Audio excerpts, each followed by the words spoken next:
اگر ایک چیز کا آپ کو نالج نہیں ہے، جیسے کہ فار ایگزامپل مجھے اگر میڈیکل کا نالج نہیں ہے، مجھے اگر انجینئرنگ کا نالج نہیں ہے، اور کوئی شخص آ کے مجھے یہ کہے کہ میں فلاں مرض کو تشخیص کر دوں، یا مجھے آ کے کہے کہ میں کوئی سرجری کر دوں، اب مجھے اس کا نالج نہیں ہے اور وہ میں چیز نہیں کر سکتا، تو میں یہی کہوں گا کہ یہ اپنے نالج کے مطابق میں کہوں گا کہ یہ بیوقوف ہے، مطلب ایسی چیز ہو ہی نہیں سکتی. لیکن جس ڈاکٹر کو یہ نالج ہے اور جس ڈاکٹر کو یہ کمانڈ ہے، اس کو پتہ ہے کہ کون سا کام کیسے کرنا ہے اور کون سی چیز کیسے ہونی ہے. جس طرح آپ اپنی بیماری کی تشخیص کے لیے میڈیکلی طور کے اوپر ایک رپورٹ کا ٹیسٹ کرواتے ہیں، اور ڈاکٹر پھر آپ کو وہ رپورٹ دیکھ کے بتاتا ہے کہ آپ کو کیا بیماری ہے، کس پوٹینسی کی بیماری ہے، اور اس کے لیے آپ کو کون سی میڈیکیشن لینی چاہیے. اسی طرح ایک اچھے اسٹرالوجر کا بھی یہی کام ہوتا ہے کہ وہ جب چارٹ بناتا ہے، اگر وہ اپنے علم کے اوپر اچھی کمانڈ رکھتا ہے تو پھر وہ لوگوں کو چارٹ کے مطابق ایک زیادہ اچھی ایڈوائس جو ہے وہ دے سکتا ہے. یہ ہماری ایک بدقسمتی ہے پورے برصغیر پاک و ہند کی، اسپیشلی پاکستان میں تھوڑا زیادہ ہے کہ لوگوں نے شروع میں تو اس نالج کو قبول نہیں کیا.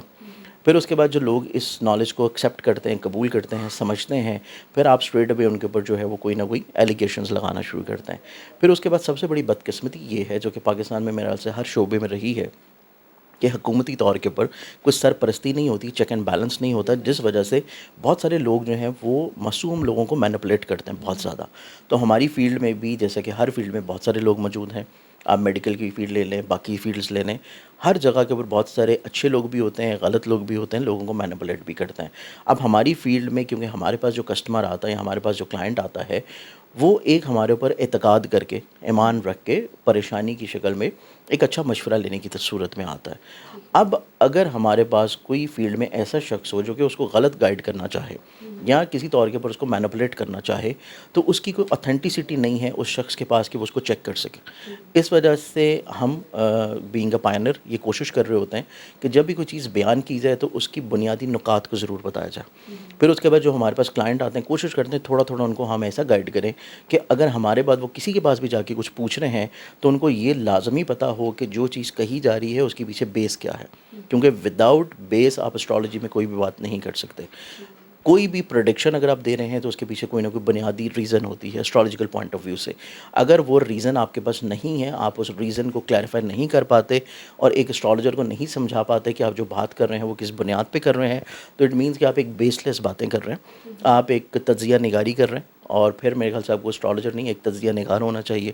تو بینگ اسٹرالوجر جو ہے، اسٹرالوجی کو سیکھنا، سمجھنا، پھر اس کو بہتر طور کے اوپر لوگوں کو گائیڈ لائن کی طرف لے کے جانا. کیونکہ یہ ایک طرح کا اگر ہم کہیں تو انبیاء کا نالج بھی ہے، اور یہ حضرت ادریس علیہ السلام کے اوپر جو ہے اللہ تعالیٰ نے اتارا تھا. اور اس کے بارے میں آپ کو قرآن پاک میں مختلف اذکار ملیں گے. اس پہ آپ کو حضرت ابراہیم کا واقعہ ملے گا جو کہ بہت مشہور ہے، کہ جب ان کے پاس کچھ لوگ آئے ان کو اپنے ساتھ لے کے جانے کے لیے ایک میلے میں، جب اس زمانے میں وہاں پہ لگا کرتا تھا، تو حضرت ابراہیم علیہ السلام نے آسمان کے اوپر دیکھا اور انہیں کہا کہ میں بیمار ہونے والا ہوں، جس وجہ سے وہ لوگ ان کو چھوڑ گئے.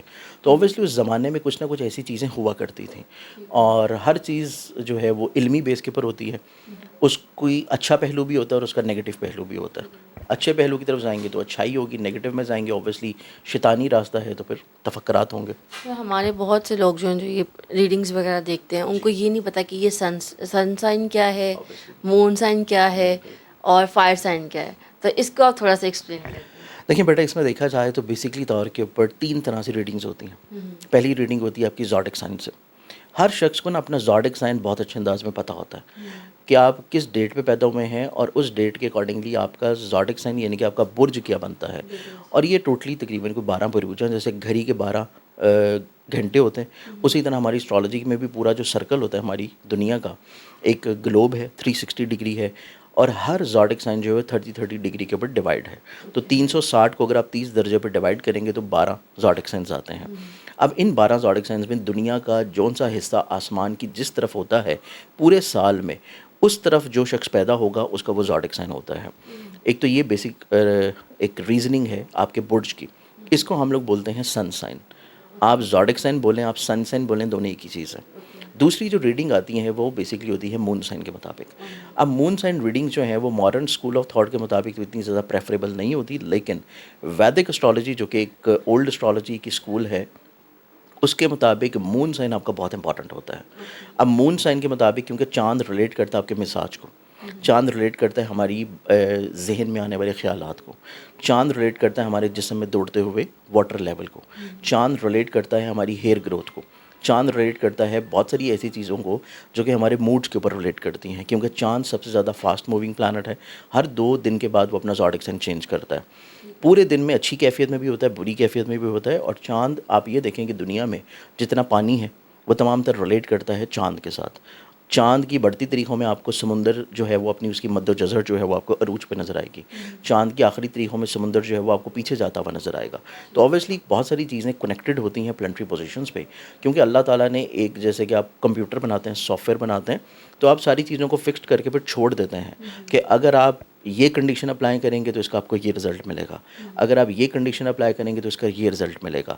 تو اسی طرح اللہ تعالیٰ نے جو پوری کائنات کو ایک تشکیل دیا ہے، تو اللہ نے پوری کائنات کو ہر پیٹرن کے مطابق سیٹ کیا ہوا ہے. اگر آپ اچھا عمل کریں گے تو آپ کو اس کا رزلٹ اچھا ملنا شروع ہوگا. اگر آپ اس عمل کو قدرت کے خلاف جا کے کرنا شروع کریں گے تو آبویسلی پھر آپ کی آخرت کے ساتھ ساتھ دنیا میں بھی کوئی نہ کوئی پرابلمس آنا شروع ہوں گی.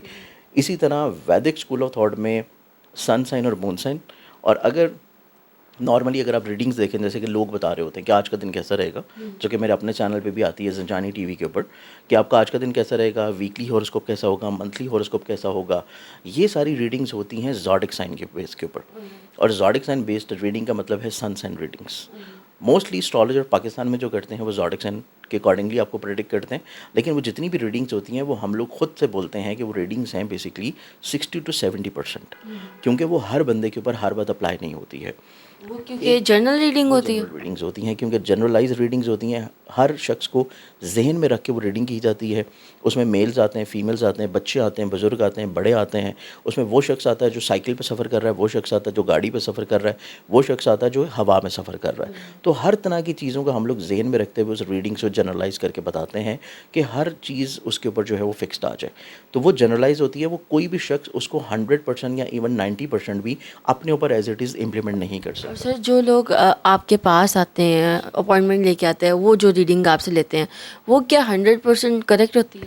دیکھیں 100% والا جو فینومنن ہے، اگر کوئی بھی اسٹرالوجر آپ کو پوری دنیا میں یہ کہہ دے کہ وہ 100% ایکوریٹ ہے، تو میرے خیال سے کہ پھر وہ چیز ایسی ہے جو کہ شرک میں جاتی ہے، جو کہ آپ کے اس پروگرام کا سب سے پہلا سوال تھا کہ لوگوں کے ذہن میں یہ کیوں آتا ہے کہ آپ جو ہے وہ کوئی کام جو کر رہے ہیں وہ شرکیہ ہے. کیونکہ کوئی بھی اسٹرالوجر جب آپ کو یہ کہتا ہے کہ میں جو بات کر رہا ہوں یہ حرف آخر ہے، حتمی ہے، تب وہ چیز شرک میں آتی ہے. کیونکہ بینگ اسٹرالوجر آپ کبھی بھی یہ چیز نہیں کہہ سکتے. اگر آپ ایک مسلمان اسٹرالوجر ہیں اور آپ اگر 100 مسئلات کے پابند ہیں اور لوگوں کو اچھا گائیڈ کرنے کے لیے بیٹھے ہیں، تو پھر آپ یہ کہیں گے کہ آپ جو ریڈنگز اپنے نالج سے کر رہے ہیں 100% جو ہے وہ اللہ تعالیٰ کی ذات ہے. کیونکہ آپ کی ابتدا ہی یہی ہے کہ آپ کا بلیف یہ ہے کہ جو غیب کا علم ہے وہ اللہ تعالیٰ کے پاس ہے. پھر اس کے بعد آپ کا جو نالج ہے وہ 90% ہو سکتا ہے، 95% ہو سکتا ہے. اللہ اگر آپ کو اتنا بلیسڈ کر دے الہامی طور کے اوپر، آپ کے دل کو کھول دے، آپ کے قلب کو کھول دے، آپ کی سوچ کو کھول دے، تو آپ اس کو 99% بھی ایکوریٹ پریڈکٹ کر سکتے ہیں. لیکن وہ ساری چیزیں ڈپینڈ کرتی ہیں کہ آپ کا نالج کتنا ہے، آپ کا ایکسپیرینس کتنا ہے، آپ کی پریکٹس کتنی ہے، اور آپ کی نیت کیا ہے اس شخص کو کتنا فائدہ دینے کی. اگر آپ کی نیت اچھی ہے اس کو فائدہ دینے کی، اللہ تعالیٰ آپ سے وہ بات کہلوا دے گا کہ اس کو فائدہ ہوگا. اگر آپ کی نیت ہی اس شخص کو مینپولیٹ کرنے کی ہے تو اللہ پھر کبھی بھی وہ بات آپ سے نہیں کہلوائے گا جو اس شخص کو فائدہ پہنچا سکے. اور یہ ریڈنگز ہوتی ہیں انسان کی اپنی برتھ ڈیٹیل کے مطابق، جس کو برتھ چارٹ بولا جاتا ہے، اور وہ ہر انسان کا فرق ہوتا ہے. وہ ہوتا ہے آپ کے ٹائم آف برتھ کے مطابق، وہ ہوتا ہے آپ کی ڈیٹ آف برتھ کے مطابق، اور وہ ہوتا ہے آپ جس شہر میں پیدا ہوئے ہیں. اگر آپ لاہور میں پیدا ہوئے ہیں تو اوبیسلی یہاں کا ٹائم، یہاں کا زون، یہاں کا لانگیٹیوڈ لیٹیٹیوڈ ڈفرینٹ ہے. اگر آپ کراچی میں یا پاکستان سے باہر کسی جگہ پیدا ہوئے ہوں گے تو وہاں کا ٹائم زون اور وہاں کا لانگیٹیوڈ لیٹیٹیوڈ جو ہے وہ ڈفرینٹ ہوگا، وہاں کا زون ڈفرینٹ ہوگا. اس اعتبار سے چارٹ جو ہیں وہ ٹوٹلی طور کے اوپر چینج ہو جاتے ہیں. پھر بہت سارے اسٹرالوجر جو لیک کر جاتے ہیں جب پرسنلی طور کے اوپر ریڈنگس کرتے ہیں کہ ہر پلانٹ کی ڈگریز ہوتی ہیں اور ڈگریز بہت امپورٹنٹ ہوتی ہیں. تو جب جتنی باریکیوں میں آپ جانا شروع کر دیں گے اتنا آپ زیادہ اچھا لوگوں کو گائیڈ کر سکتے ہیں. ٹھیک ہو گیا سر. یہ تو ہماری جنرل باتیں ہوگی. اس کے علاوہ میں پاکستان کے بارے میں جاننا چاہوں گی کہ پاکستان کے موجودہ حالات کیا ہوں گے، کیونکہ بہت سارے اسٹرالوجرز نے 2025 کے سٹارٹ میں کہا کہ جنگ کا ماحول ہوگا، کچھ بچے گا نہیں، ہم تباہی کی طرف جا رہے ہیں. تو اس کو پاکستان کے حوالے سے ہمیں کچھ بتائیں. دیکھیں بیٹا، اس میں ایسا ہے کہ ہماری جتنی بات ہے نا، مطلب بہت سارے اسٹرالوجر کی اگر آپ بات کریں تو اس میں یہ ہوتا ہے کہ بات کی، پروگرام چلا، اور اس کے بعد وہ پروگرام 3-4 مہینے کے بعد ختم ہو گیا. ہمارے لوگوں کا حافظہ کمزور ہوتا ہے، اس وجہ سے وہ چیزیں یاد نہیں رکھتے. ہماری جو چیز ہے مطلب ہم اگر اپنی بات کریں, اپنے ادارہ کی بات کریں, تو ہماری ہر چیز پرنٹڈ ہوتی ہے. آپ اگر ہماری 50 سال پرانی بک بھی اٹھا کے سامنے رکھیں گے تو آپ وہ 50 سال پہلے سے اس کو ریلیٹ کر سکتے ہیں. مطلب ہم جو بات کریں گے وہ پرنٹڈ فارم میں ہے اور وہ چھپ چکی ہوتی ہے, نہ صرف ایئرلی بیس کے اوپر بلکہ ایوری منتھ کی شکل میں بھی, کیونکہ ہمارا ایک میگزین آتا ہے آئینہ قسمت کے نام سے, جو کہ ہر مہینے آتا ہے. ہر مہینے کے جو حالات ہوتے ہیں, چاہے وہ پاکستان کے ہوں, کسی پولیٹیشنس کے ہوں, پوری دنیا میں اگر کچھ بہت امپورٹنٹ ہونے والا ہے, ہم وہ چیز بھی پرنٹ کر دیتے ہیں. اور اگر ہم پورے سال کو دیکھیں تو پورے سال میں بھی ہم وہ چیز پرنٹ کر دیتے ہیں. اب جیسے کہ آپ کے سامنے اگر یہ ہماری زنجانی جنتری ہے 2025, اس کے اوپر آپ دیکھیں سب سے بڑا بڑا کیا لکھا ہوا ہے, عالم اسلام پاکستان اور تیسری عالمگیر جنگ. تو آپ دیکھیں کہ اس سال میں کیا حالات بنے. اس کے بعد آپ یہ دیکھیں کہ یہاں پہ ہم نے یہ چیز بیان کی ہے UN اور اس کے بعد اقوام عالم کی بے بسی. تو آپ یہ دیکھیں کہ غزہ کے اوپر جو چیز ہو رہی ہے اور اس کے بعد جو حالات پوری دنیا میں بن رہے ہیں, تو یہ وہ تمام تر پریڈکشنز ہیں جو کہ آلریڈی پوری ہو رہی ہیں. اب اگر ہم یہ دیکھیں تو کہ پاکستان کے حالات کیا ہوں گے اور اس پورے سال میں جنگی ماحول کیا ہوگا, اس کو دیکھا جائے تو اس کے لیے بھی آلریڈی میرا اپنا چینل ہے اس پہ بھی پریڈکشنز ہیں. اور اس کے علاوہ جب پاکستان انڈیا کی جنگ ہونے والی تھی اور آلموسٹ ہونے کے قریب تھی, اس کے لیے آپ کو میرا انہی ڈیٹس میں پروگرام ایک مل جائے گا. میں نے کیا تھا, بہت سارے اسٹالرس اس ٹائم میرے ساتھ 2 دن بیٹھے ہوئے کتب آن لائن میں, جو بلال کتب صاحب ہیں ان کے پروگرام میں یہ چیز ڈسکس ہوئی تھی کہ جنگ ہوگی ضرور, لیکن اس کی پوٹینسی بہت زیادہ حاوی نہیں ہوگی, اور وہ جنگ طویل نہیں ہوگی, چند دنوں کے لیے ہوگی, اور اس میں پاکستان کو اللہ تعالیٰ عزت دے گا. اس کے بعد سال 2025 سے بھی پہلے سال 2024 سے ہم لوگ یہ چیز کہتے چلے آ رہے ہیں. 2024 کا بھی اگر آپ ہماری کوئی میگزین یا جنتری اٹھا کے دیکھیں گی, تب سے ہم یہ چیز بیان کر رہے ہیں کہ پاکستان کا ایک اچھا دور شروع ہوا ہے. اور یہ پاکستان کی زائچے میں سٹارٹ ہوا ہے سیٹرن کی مہادشا کے طور کے اوپر. پاکستان کے زائچے میں دیکھیں تو سیٹرن کی جو مہادشا ہوتی ہے یہ 10 سال کی ہوتی ہے. 2024 میں یہ سٹارٹ ہوا ہے نومبر میں, اور یہ رہے گا تقریباً کوئی 2034 تک. اب ہر گزرتے سال میں آپ کو پاکستان جو ہے وہ کسی نہ کسی طور کے اوپر رائز کی طرف جاتا ہوا نظر آئے گا. جیسے کہ 2024 نومبر میں سٹارٹ ہوا, اور جیسے ہی 2025 شروع ہوا ہے تو 2025 کے ابتدا میں پاکستان میں شنگھائی کانفرنس ہوتی ہے. پاکستان کو ایک عزت اللہ تعالیٰ بخش رہا ہے. اس کے بعد جیسے ہی 2 مہینے گزرتے ہیں, انڈیا پاکستان کی اسٹریس ہوتی ہے, اور اس میں بھی پاکستان کو اللہ تعالیٰ ایک عزت دیتا ہے کہ پوری دنیا میں پاکستان کی ایک رسپیکٹ کا امیج جو ہے وہ بہتر ہونا شروع ہوتا ہے.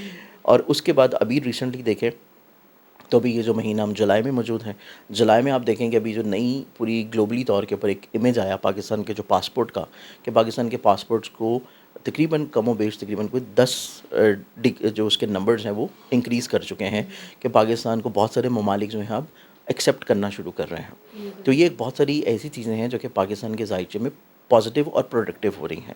اب یہ پروڈکٹیوٹی پاکستان کے زائچے میں 16 جولائی کے بعد سے مزید اور زیادہ بڑھے گی, کیونکہ پاکستان کے زائچے میں جوپٹر جو کہ خوشبختی کا, روحانیت کا, پراسپیرٹی کا پلانٹ ہے, جوپٹر سال 2025 میں اور سال 2026 میں اپنی شرفی پوزیشن پہ آ رہا ہے, اور یہ آ رہا ہے 12 سال کے بعد. اور یہ کسی بھی پلانٹ کی بہت اچھی اور اسٹرانگ پوزیشن ہوتی ہے, جسے ہم لوگ ایگزالٹیڈ بولتے ہیں, ایگزالٹیشن بولتے ہیں. جوپٹر کا یہ ایگزالٹیشن آلریڈی 14 مئی کو ہو چکا ہوا ہے اسی سال, لیکن وہاں پہ جوپٹر کی جو پلیسمنٹ چل رہی ہے ابھی سن کے بہت قریب تھی کمبسٹ پوزیشن پہ, اور یہ 16 جولائی کے بعد سے آنورڈز یہاں پہ جوپٹر جو ہے جب رائز کرے گا تو پاکستان کے معیشت کے گھر میں, پاکستان کے پیسے کے گھر میں, پاکستان کی اکانومی کے گھر میں چیزیں جو ہیں مزید اور زیادہ بہتری کی طرف آنا شروع ہوں گی. اب ہم یہاں پہ بات کر رہے ہیں پاکستان کی, تو اب سننے والے اس کو حکومت کے ساتھ مکس نہ کریں, کیونکہ یہ پاکستان کی بات ہے. مطلب حکومت کی بات ایک علیحدہ بات ہے, اور پاکستان کی جب بات کریں گے تو وہ ایک علیحدہ بات ہوگی. اگر ہم حکومت کی بات کریں, جو ہمارے مین لیڈرز ہیں جو پاکستان کو لیڈ کر رہے ہیں, مریم نواز اور شہباز شریف صاحب, ان کے بارے میں کیا بتاتے ہیں؟ یہ پاکستان کو کتنا پروگریسو کریں گے, یا کتنی دیر کی حکومت ان کی چلے گی؟ دیکھیں, اس میں جب ان دونوں شخصیات نے, جو ہمارے PM ہیں اور CM ہیں, بڑی معتبر ہیں, اور دونوں شخصیات کو دیکھا جائے تو کسی بھی فرد کا جو ٹینیور ہوتا ہے گورنمنٹ میں, کہ اس کی گورنمنٹ جو ہے وہ آیا 5 سال مکمل کرے گی, یا اس کی جو پاور یا اسٹرینتھ ہے پورے دور اقتدار میں کیا رہے گی.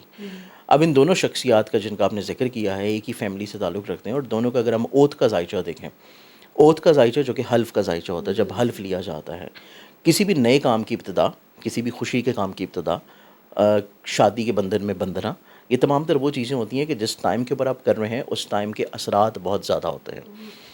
اب ہمارے جو CM صاحب ہیں یا PM صاحبہ, دو ہمارے جو پی ایم صاحب ہیں ان کو دیکھا جائے تو انہوں نے جب اوتھ لیا تھا اس ٹائم کے اوپر بھی جو رائزنگ سائن تھا وہ منقلب برج تھا. منقلب برج میں کوئی بھی کام کیا جائے تو وہ اپنے 5 سال مکمل نہیں کرتا. تو پی ایم صاحب کا جو ٹینیور ہے وہ تو بمشکل 5 سال جو ہے وہ نہیں چل پائے گا.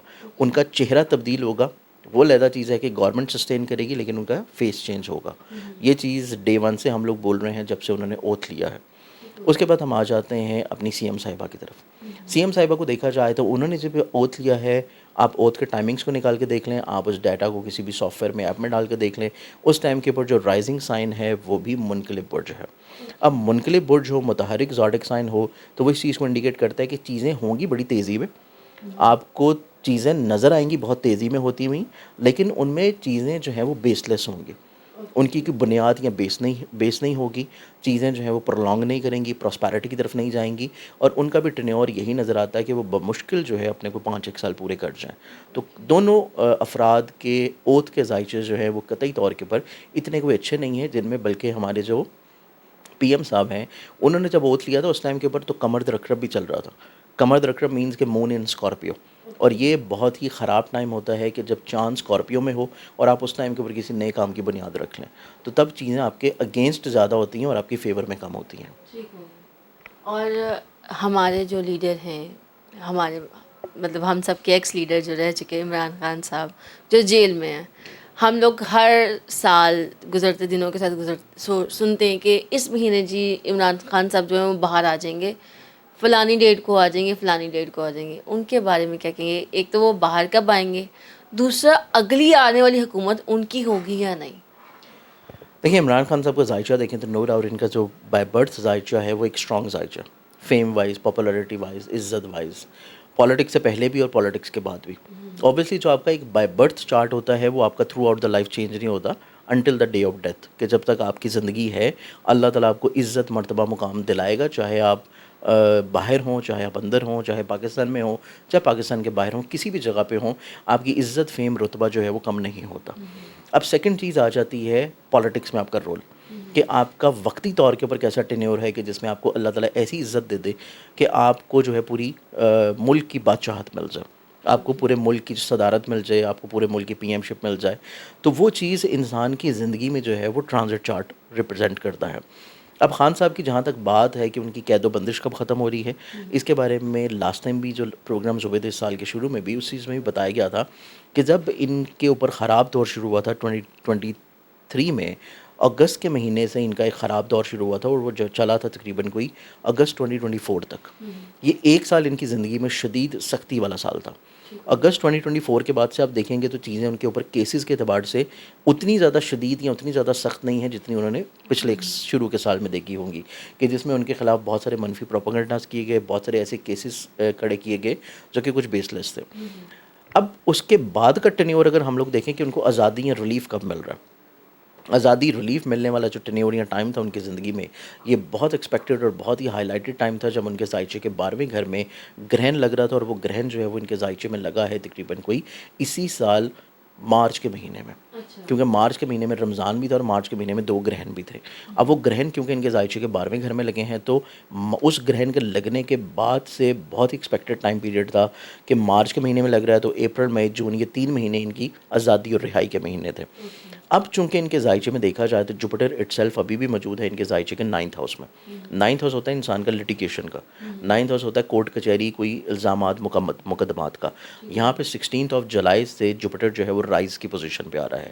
تو انشاءاللہ آپ کو عنقریب 2 سے 3 مہینے کے اندر اندر خان صاحب جو ہے وہ کیسز سے بھی ریلیف کی شکل میں نظر آئیں گے, اور کسی نہ کسی طور کے اوپر یہ آپ کو رہائی کی شکل میں بھی نظر آئیں گے. اب آپ کا آ جاتا ہے اگلا سوال کہ ان کو دوبارہ سے اقتدار کب مل رہا ہے. اقتدار کے اعتبار سے دیکھا جائے تو تب ان کی زندگی میں پلیسمنٹس ابھی وقتی طور پہ کوئی اتنی اسٹرانگ نہیں ہے, نہ ہی اس سال اور نہ ہی اگر کوئی ریسنٹلی اگلے الیکشنز ہوتے ہیں ان میں. صرف یہ چیز ضرور نظر آتی ہے کہ اللہ تعالیٰ ان کو عزت بخش رہا ہے کہ ان کے اوپر سے کیسز ختم ہوں, ان کے اوپر سے جو مقدمات پرابلمز ہیں, قید ہے, بندش ہے, وہاں سے ان کو رہائی ملے. لیکن دوبارہ سے کوئی پی ایم شپ والا معاملہ جو ہے وہ قریب ابھی ان کے ذائچے میں نہیں ہے.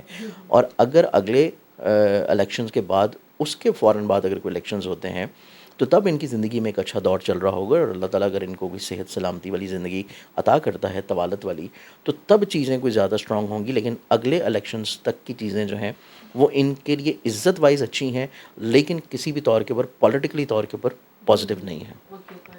اور یہ بھی کہا جاتا ہے کہ بلاول جو ہے وہ آج کل بہت ان ہوئے ہیں پالیٹکس میں، ہم ان کو بھی پی ایم دیکھ سکتے ہیں اگلے آنے والے الیکشنز میں، کیا اس میں کوئی حقیقت ہے؟ دیکھیے نو ڈاؤٹ پاکستان جب 1947 کے بعد سے اب تک بنا ہے، اور پاکستان میں ہماری جو میری عمر سے بڑے کے جو بزرگ ہیں ابھی تک، ان کو یہ پتا ہوگا کہ پاکستان میں جو ہے وہ کوئی بھی پی ایم آ سکتا ہے. پاکستان میں جو ہے کوئی بھی ایسا پی ایم بھی مجھے لگا بہت کوئی سیریس بات کرنے لگے کہ پاکستان میں کوئی بھی ایسا پی ایم آ سکتا ہے جو کہ معذور بھی ہو، بیمار بھی ہو، اور فالد زدہ بھی ہو. پاکستان کی تاریخ جو ہے اس طرح کے پرائم منسٹر سے بھری پڑی ہے، جہاں پہ اس طرح کے بھی پرائم منسٹرز گزرے ہیں جو کہ میڈیکل اٹینڈنٹ کی صورت میں پاکستان کے ملک کا نظام چلا رہے تھے. اور پاکستان کی تاریخ میں اس طرح کے بھی پرائم منسٹرز گزرے ہیں کہ جن کو ورلڈ بینک سے اٹھا کے چند مہینوں کے لیے لا کے رکھ کے اور اپنی اکانومی برباد کروا کے پھر ان کو واپس رخصت کے اوپر بھیج دیا جائے. تو پاکستان کی تاریخ میں پرائم منسٹر بننا جو ہے وہ ہر شخص کے نصیب میں ہو سکتا ہے. مطلب آپ کے اوپر اگر قدرت مہربان ہو جائے، اور قدرت سے مراد میری وہ قدرت ہے جو کہ پاکستان میں اسٹیبلشمنٹ کی صورت میں موجود ہے، تو اگر وہ قدرت آپ کے اوپر مہربان ہو جائے تو آپ بھی بن سکتی ہیں، کوئی مسئلہ نہیں ہے. لیکن اگر ہم بلاول صاحب کا ذائچہ دیکھیں نا، تو بلاول صاحب کا ذائچہ جو ہے بھی نسبتاً پہلے کی نسبت ایک اچھی فیز میں انٹر ہوا ہے، کیونکہ اوبویسلی جوپیٹر جو ہے وہ اس سال اپنی پوزیشن چینج کر چکا ہے 14 مئی کو. اور جوپیٹر جو ہے اس نے اس سال کے اختتام پہ اکتوبر نومبر کے مہینے میں انٹر کرنا ہے کینسر میں، اپنے ایگزالٹڈ ہاؤس میں. اس کے بعد پھر ریٹروگیٹ ہو کے واپس آئے گا. پھر اگلے سال اس نے پورا ایک سال جو ہے ویدک اسکول آف تھاٹ کے مطابق اپنے ایگزالٹڈ ہاؤس میں رہنا ہے. تو ایگزالٹڈ ہاؤس میں رہنا بلاول صاحب کے علاوہ ہر شخص کے ذائچے میں بھی کسی نہ کسی طور پہ فوائد تو ضرور ملیں گے. لیکن اگر بلاول صاحب کے ذائچے میں ہم یہ دیکھیں کہ بلاول صاحب کو ایک دم سے پرائم منسٹرشپ مل جائے، تو حالیہ وقتی طور کے پر ان کے ذائچے میں اس طرح کی کنڈیشنز نہیں ہیں. اگلے الیکشن کو چھوڑ کے جو اگلا الیکشن ہوگا تب ان کے ذائچے میں اس طرح کی پوزیشن ضرور اسٹرانگ ہیں کہ اس کے بعد اللہ تعالیٰ ان کو عزت بلندی مرتبہ بخش سکتا ہے کہ وہ جو ہے اگلے الیکشن سے اگلے الیکشنز کا جو فیز ہے اس ٹائمنگز میں ان کو کسی نہ کسی طور کے اوپر کو پی ایم شپ مل جائے. لیکن ابھی قریب والا معاملہ ان کے اپنے چارٹ میں نہیں ہے. اوکے. اور ہم ایک دو ٹک ٹاکرز ہیں جو آج کل بہت ان رہتے کیسز میں، رجب بھٹ ہو گئے، ان کے بارے میں کیا خیال ہے؟ کیا یہ کیسز چلتے رہیں گے یا پھر فور دی ٹائمنگ یہ ختم ہو جائیں گے؟ رجب بھٹ کا ذائچہ ہی نکال لیتے ہیں، کیونکہ بغیر ذائچے کے بات کرنا جو ہے وہ بالکل ایسے ہی ہے جو کہ بیس لیس چیز ہے. اب رجب بھٹ کے ذائچے میں دیکھیں تو رجب بھٹ کا جو ذائچہ ہے اس اعتبار سے کیسز والا معاملہ دیکھا جائے تو کیسز کی ایلیگیشنز کی حد تک تو ٹھیک ہے. اس میں شدت والا معاملہ اتنا زیادہ بھی اسٹرانگ نظر نہیں آتا، کیونکہ ان کے ذائچہ میں، کیونکہ جو میرے پاس ان کی ڈیٹ آف برتھ صاحب مجھے نہیں پتہ یہ کتنی ایکوریٹ ہے، جو بھی سوشل پیجز پہ موجود ہے اس اعتبار سے اگر ان کا چارٹ دیکھا جائے تو اس شخص کے ذائچہ میں تقریباً کوئی جوپیٹر 9th ہاؤس میں موجود ہے، اور یہاں پہ یہ اپنی کوئی بہتر پوزیشن پہ ہوگا منتھ آف اگست میں. تو جولائی کے مہینے میں ان کا 9th ہاؤس کا جو رولنگ پلانٹ ہے وہ اپنی ریٹروگیٹڈ پوزیشن پہ ہے 10th ہاؤس میں. 10th ہاؤس ہوتا ہے انسان کی عزت کا، رسپیکٹ کا، اور رسپیکٹ کے گھر میں اس نے تقریباً کوئی ابھی سے ریٹروگیٹڈ ہو رہا ہے، اور اس نے اگست کے پہلے ہفتے تک یہاں پہ ریٹروگیٹڈ رہنا ہے. تو ان کی رسپیکٹ وائز، عزت وائز، امیج وائز چیزیں ان کو کافی حد تک افیکٹ تو ضرور کرے گا.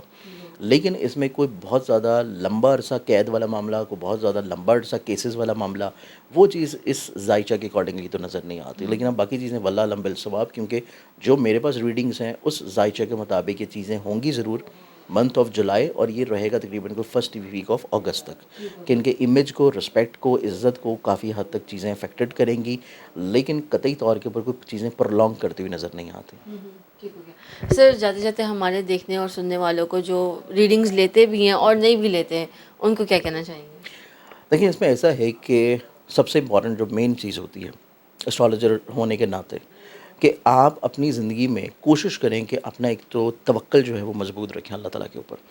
پھر اسٹرالوجی جو ہے وہ اس چیز کے اوپر آپ کو ضرور گائیڈ لائن کرتی ہے کہ جہاں پہ آپ اپنی عقل کے مطابق، اپنی ہمت کے مطابق، اپنی کوشش کے مطابق، جہاں پہ آپ کو لگتا ہے کہ آپ اپنی ہر طرح کی ہمت اپلائی کر چکے ہیں، کوشش اپلائی کر چکے ہیں، لیکن اس کے باوجود بھی مسائل حل نہیں ہو رہے، پھر اس کے بعد آپ کسی علم والے شخص سے جو ہے وہ گائیڈ لائن ضرور لیں.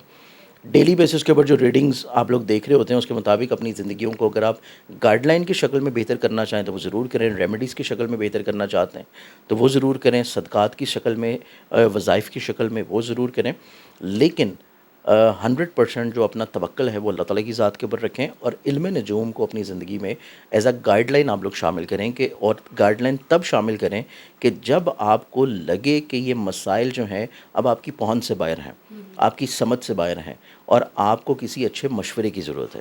جب آپ کو یہ فیلنگ آنا شروع ہو تو پھر آپ ایڈوائس لیں، لیکن انٹل اینڈ انلیس اللہ تعالیٰ نے جتنا آپ کو شعور دیا ہے، جتنا آپ کو عقل دی ہے، جتنا آپ کو وسائل دیے ہیں، اس کے مطابق آپ کو اللہ کے اوپر توکل رکھتے ہوئے خود اپنی چیزوں کو بہتر کرنے کی کوشش کرنی چاہیے۔ پھر جہاں پہ نہ ہو پائے وہاں پہ آپ گائیڈ لائن لازمی لیں۔ جی، تو ہمارے ساتھ موجود تھے سید مصور علی زنجانی صاحب۔ اسی کے ساتھ اپنی ہوسٹ مومنہ علی کو دیجیے اجازت، پھر ملیں گے نیکسٹ پروگرام کے ساتھ، اللہ نے کے بعد۔ ناظرین گرامی، قبل آپ سے ایک گزارش ہے کہ ہمارے چینل کو سبسکرائب کر لیں